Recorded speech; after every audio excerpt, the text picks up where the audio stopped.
أعوذ بالله من الشيطان الرجيم بسم الله الرحمن الرحيم وإذ قال موسى لقومه يا قوم اذكروا نعمة الله عليكم إذ جعل فيكم أنبياء وجعلكم ملوكا وآتاكم ما لم يؤت أحدا من العالمين۔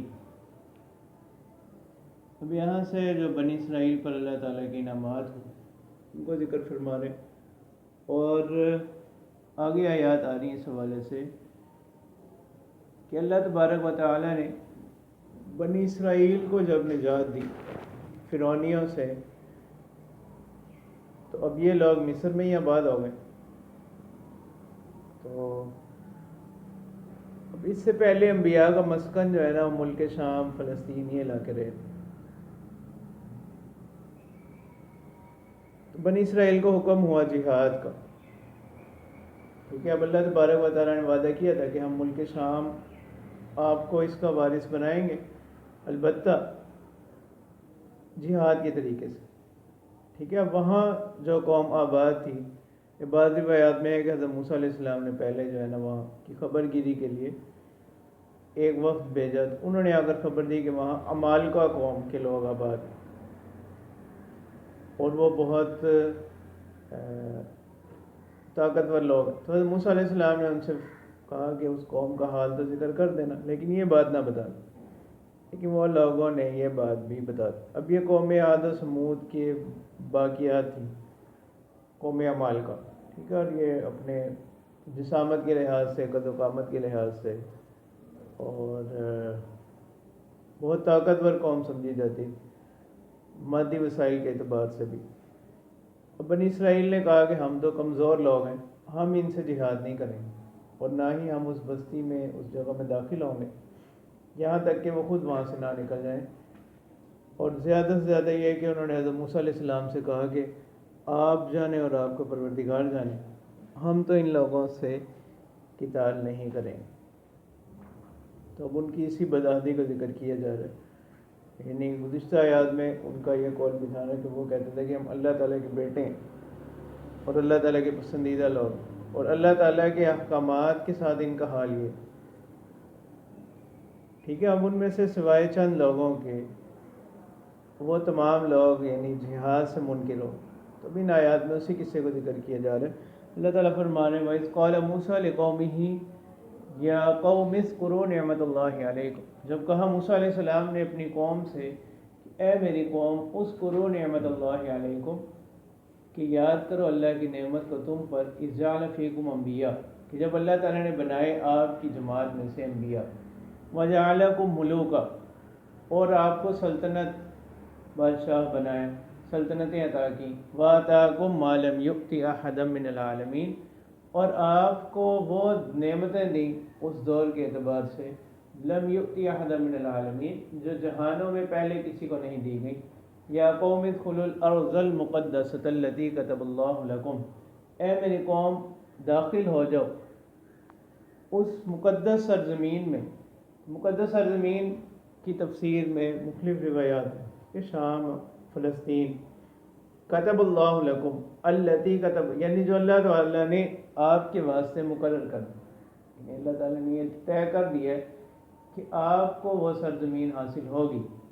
وَلَا تَرْتَدُّوا عَلَىٰ أَدْبَارِكُمْ، اور دیکھو اپنے قدموں پر، اپنی پشتوں کے بل واپس نہ لوٹ جانا، فَتَنْقَلِبُوا خَاسِرِينَ، تو کیا ہو جاؤ گے؟ تو لوٹنے والے ہو جاؤ گے نقصان کے ساتھ۔ قَالُوا يَا مُوسَىٰ إِنَّ فِيهَا قَوْمًا جَبَّارِينَ، انہوں نے کہا کہ اے موسیٰ وہاں پر تو اس بستی کے اندر جو ہے نا قومًا جبارین، ایک قوم ہے جو طاقتور لوگ، ظالم لوگ ہیں، وہ قوم عمالقہ عین کے ساتھ۔ وَإِنَّا لَن نَّدْخُلَهَا حَتَّىٰ يَخْرُجُوا مِنْهَا، اور ہم تو وہاں داخل نہیں ہوں گے۔ حاضمین ارض مقدس کو لوٹ رہی، اور ارض کا لفظ جو ہے نا وہ کیا ہے؟ مؤنث سمائی ہے، اسی وجہ سے اس کی صفت بھی کیا آئی؟ المقدسہ، تا کے ساتھ۔ اور ہم وہاں داخل نہیں ہوں گے حتیٰ یخرجوا منہا، یہاں تک کہ وہ وہاں سے نہ نکل جائیں۔ فَإِن یخرجوا منہا فَإِنَّا دَاخِلُونَ، اگر وہ وہاں سے نکلیں گے تو ہم داخل ہو جائیں گے۔ قَالَ رَجُلَانِ مِنَ الَّذِينَ يَخَافُونَ أَنْعَمَ اللَّهُ عَلَيْهِمْ ادْخُلُوا عَلَيْهِمُ الْبَابَ، کہا ان میں سے دو لوگوں نے،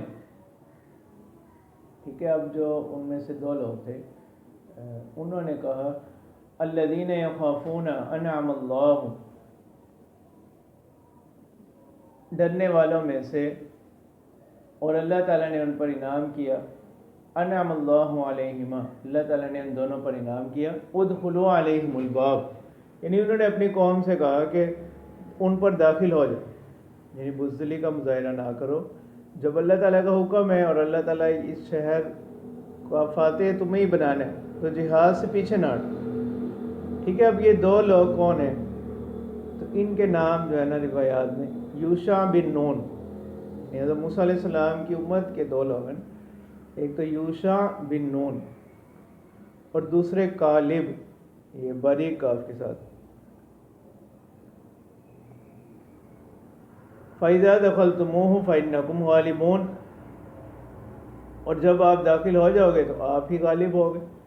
وَعَلَى اللَّهِ فَتَوَكَّلُوا إِن كُنتُم مُؤْمِنِينَ، اور چاہیے کہ اللہ ہی پر توکل کرو تم لوگ اگر تم واقعی ہی ایمان والے ہو۔ قالوا یا موسیٰ اِنَّا لَن نَدْخُلَهَا أَبَدًا، ٹھیک ہے، وہ بجائے اس کے کہ ان کی بات سے ان پر کچھ اثر ہوتا ہے، ان کی بات مانتے، وہ مزید ان کی ضد بڑھ گئی۔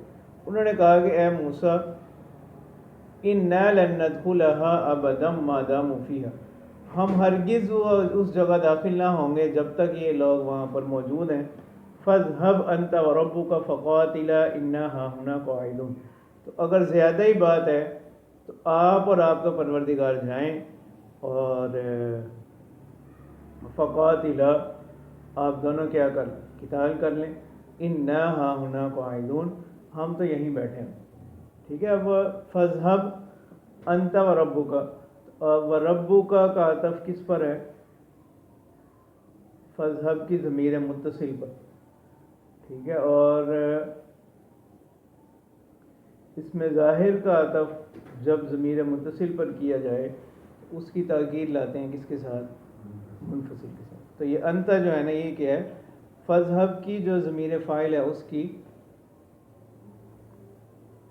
تاکید ہے، ٹھیک ہے۔ فَاذْهَبْ کے اندر کون سی مخاطب کا صیغہ ہے نا، تو مخاطب کی ضمیر لیا فَاذْهَبْ أَنْتَ وَرَبُّكَ، تاکہ ربک کا عطف اس پر صحیح ہو، ٹھیک ہے، اگر نہیں اس میں ظاہر کا عطف ضمیر پر نہیں ہوگا، تو جب ضمیر پر عطف کیا جائے تو اس کی تاکید لائی جاتی ہے ضمیر منفصل، یعنی ضمیر متصل پر جب عطف کرنا ہو، تو یہ انت جو ہے نا وہی ہے۔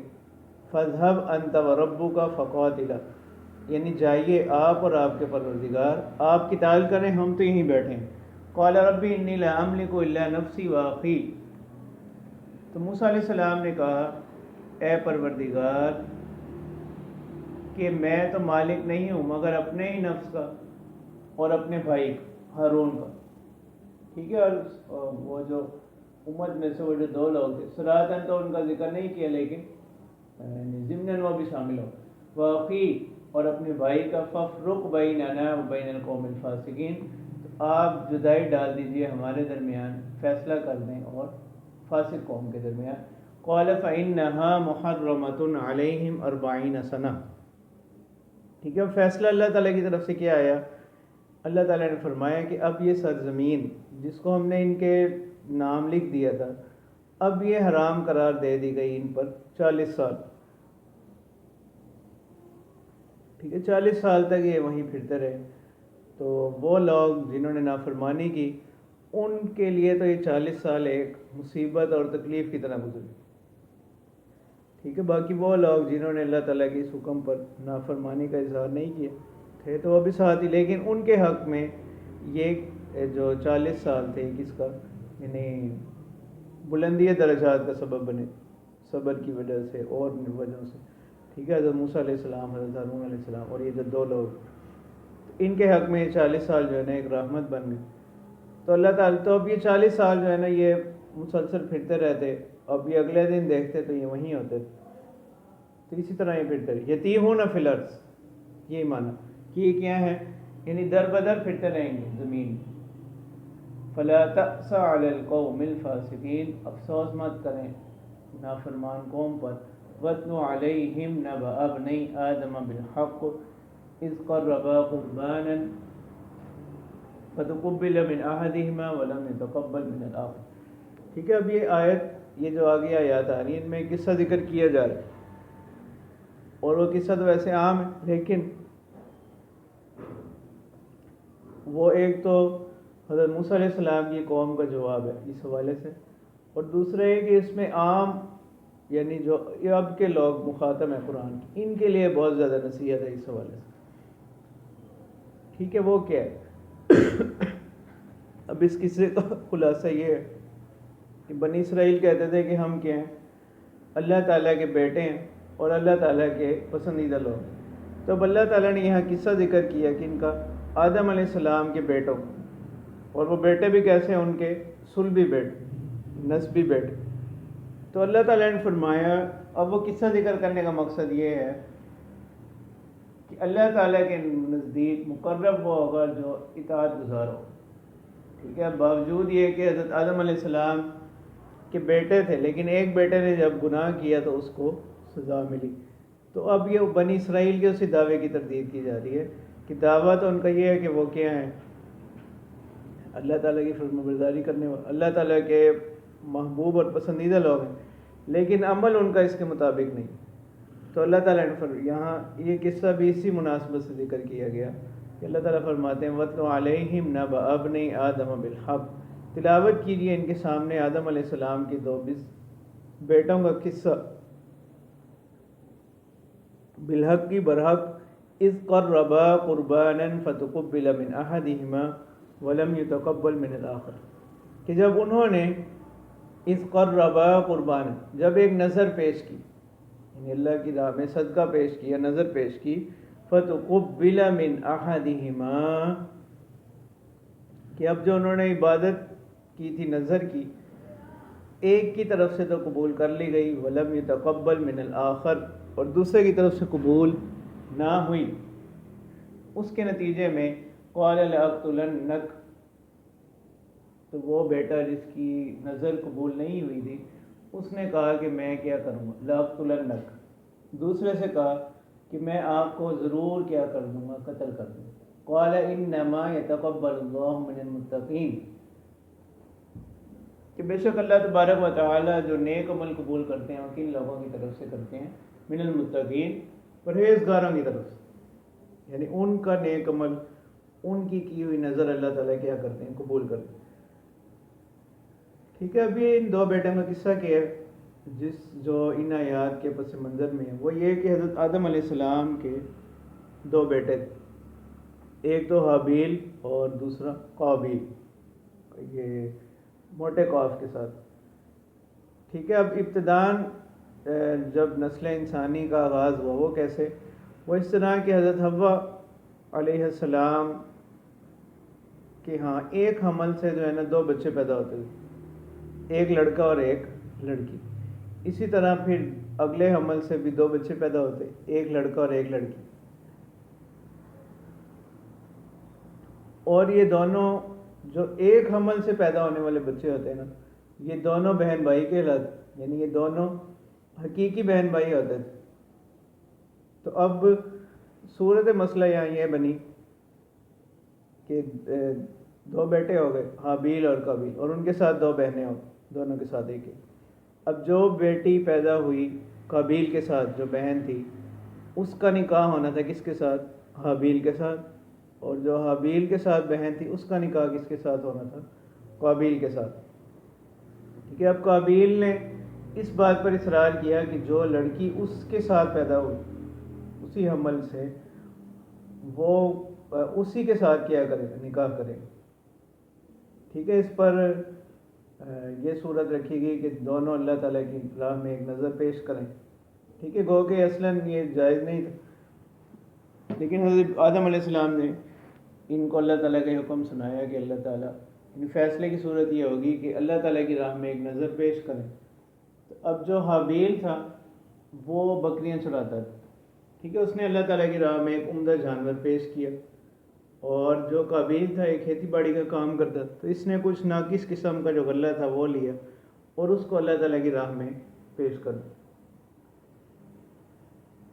اس وقت قبول صدقات کی صورت یہی ہوتی تھی کہ آسمان سے ایک آگ آتی، وہ اس نظر کو جو بھی اللہ کی راہ میں کی جاتی اس کو جلا دیتی، تو یہ علامت ہوتی کس بات کی؟ اس کی قبولیت کی۔ تو اب حابیل کی جو نظر تھی وہ اللہ کے ہاں قبول ہو گئی، قابیل کی نظر جو ہے نا وہ اللہ کے ہاں قبول نہیں ہوگی۔ اس وجہ سے اس نے کیا کیا؟ حسد کیا، اور اس نے اپنے بھائی سے کہا کہ لاقتلنک، کہ میں آپ کو کیا کر دوں گا؟ قتل کر دوں گا۔ تو انہوں نے کہا لئن بسطت الی یدک لتقتلنی ما انا بباسط یدی الیک لیقتلک۔ ٹھیک ہے، بھائی نے جواب میں یہ نہیں کہا کہ میں بھی آپ کو کیا کروں؟ قتل کروں، بلکہ انہوں نے کیا کہا کہ اگر آپ میری طرف اپنا ہاتھ بڑھائیں گے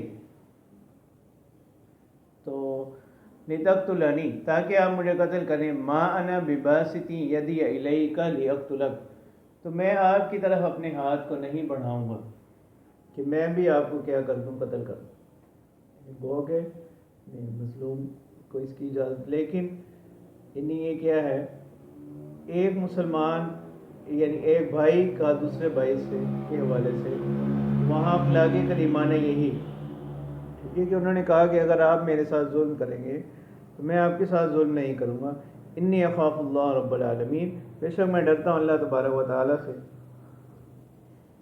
جو جہانوں کے کیا ہیں پروردگار۔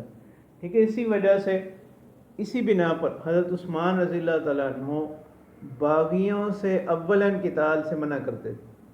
ٹھیک ہے، گو کہ ان کو صحابہ نے ان سے اجازت بھی طلب کی، لیکن وہ باغیوں سے قتال کی اجازت نہیں دیتے، اسی ڈر سے کہ کہیں جو ہے نا مسلمانوں کے درمیان باہمی خانہ جنگی کی ابتدا ان سے نہ ہو، کیونکہ باغی جنہوں نے عثمان رضی اللہ تعالیٰ عنہ کے گھر کا محاصرہ کیا، ان کو شہید کیا، ظاہراً وہ بھی کس چیز کا دعویٰ کرتے تھے؟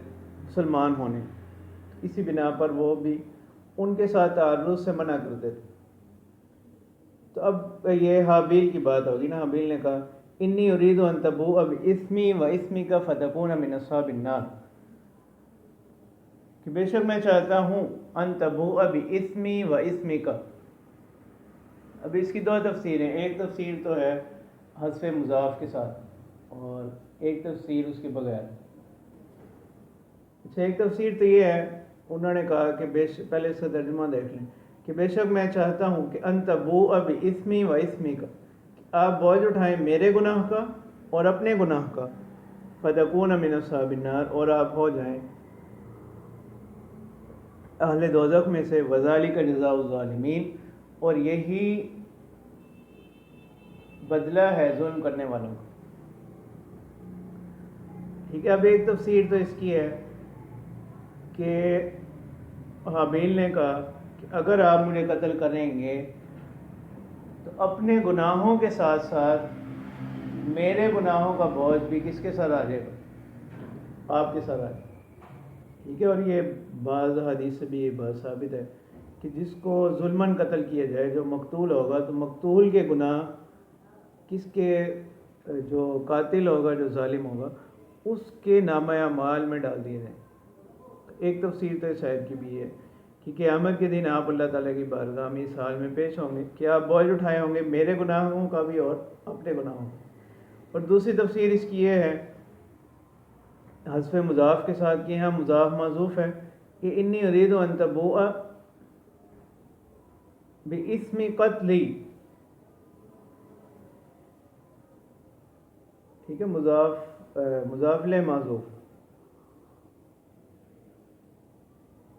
ٹھیک ہے، کہ انہوں نے کہا کہ میں چاہتا ہوں کہ آپ بوجھ اٹھائیں کس کا؟ میرے قتل کا بھی اور اپنے دیگر گناہوں کا۔ تو اس صورت میں یہ، تو دوسری تفسیر کی صورت میں یہ گناہوں کی جو فہرست ہے وہ ایک ہی شخص سے متعلق ہو، ٹھیک ہے، اسی کے گناہ، اسی کا قتل اور اسی کے دوسرے گناہ، یہ جو دوسری تفسیر ہے۔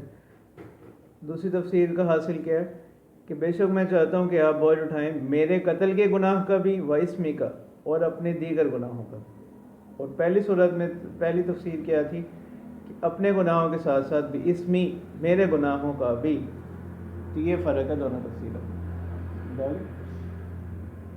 فطوعت له نفسه قتل اخیہ، یعنی آمادہ کیا ان کو اس اپنے بھائی کے قتل پر یعنی قابیل کو، فقتلہ فاصبح من الخاسرین، یعنی اس کے نفس نے اس کو اس بات پر آمادہ کیا، تیار کیا، اس نے قتل کر دیا، فقتلہ قابیل نے حابیل کو قتل کر دیا، فاصبح من الخاسرین، اور وہ ہو گیا نقصان اٹھانے والا میں سے۔ ٹھیک ہے، اب وہ قتل کرنے کے بعد اب وہ سوچنے لگا کہ وہ اس کے ساتھ کیا معاملہ کرے۔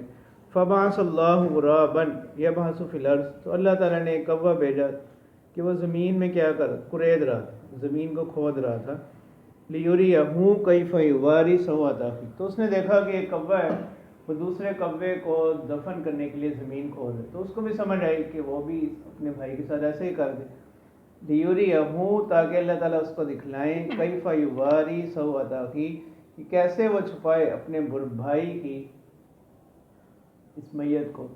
قال یا ویلتى اعجزت، یعنی یہ جو معصیت گناہ اس سے ہو گئے اس کو کیسے چھپائے، تو اس نے کہا کہ یا ویلتى، ہائے افسوس ہے مجھ پر، اعجزت ان اکون مثل هذا الغراب، کہ میں عاجز آ گیا اس بات سے کہ میں کس کے جیسا ہو جاتا، یعنی اتنی بات سے میں عاجز آ گیا کہ میں اس کوے کی جتنی سمجھ بوجھ رکھتا، فواری سوءۃ اخیہ، اور میں اپنے بھائی کی جو اس میت ہے اس کو چھپا سکتا، فاصبح من النادمین، اور وہ ہو گیا ندامت کرنے والا میں۔ ٹھیک ہے، اب ایک ندامت ہے جو توبہ کی شرائط میں سے ہے، یہ وہ ندامت نہیں ہے، ٹھیک ہے، یہ وہ ندامت ہے جو اس کو کس پر ہوئی، یعنی وہ کہ وہ اب اس کے ساتھ کرنا کیا ہے یہ وہ بھی نہ جان سکا، یہ ندامت وہ ندامت، تو یہ ندامت جو ہے نا اس کا کوئی شرعاً اعتبار نہیں۔ تو یہ ان کا قصہ ذکر کیا اللہ تعالیٰ نے، مقصد کیا ہے، بنی اسرائیل کو یہ بتلانا ہے کہ نسبت جو ہے نا وہ کسی کام نہیں جب تک کہ انسان کا عمل جو ہے نا وہ کیا نہیں ہو، درست نہیں ہو۔ تو باوجود یہ کہ حضرت آدم علیہ السلام کا بیٹا تھا قابیل، لیکن جب اس نے بھی نافرمانی کی تو وہ اللہ تعالیٰ کی سزا کا کیا ہوا، مستحق ہو۔